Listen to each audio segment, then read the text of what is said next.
ele sorri. O crente, ele vive sorrindo, né? Ele vive alegre. Ele vive brincando com as pessoas, né? Rindo. Por quê? Porque aquilo que está dentro dele, glória a Deus, que é a presença do Espírito Santo, é que proporciona a alegria no seu coração.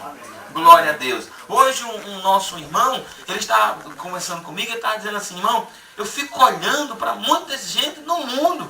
As pessoas estão tão voltadas só para o material, só para as coisas daqui, vivem buscando só prazer só nas coisas daqui, que terminam se decepcionando. Então as pessoas no mundo são estressadas, atribuladas, amarguradas, angustiadas, são atribuladas com tudo, vivem angustiadas com tudo, né, irmãos? Mas o crente é diferente. Glória a Deus. O crente tem o seu negócio? Tem. O crente tem seus compromissos? Tem. Também tem os seus problemas?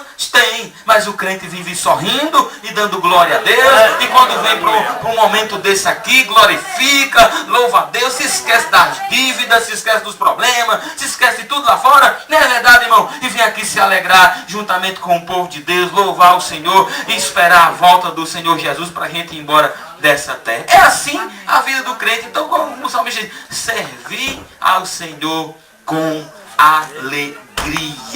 Glória a Deus. Às vezes tem gente que, por ser muito religioso, acaba perdendo essa essência do cristianismo, que é a alegria de Deus na alma, é o prazer em servir a Deus, é um prazer em dizer, eu sou um servo de Deus, eu sou um crente na bendita pessoa do Senhor, não sou religioso, não sigo a uma igreja nem uma religião, mas sim sou servo do Deus vivo, do Deus Altíssimo.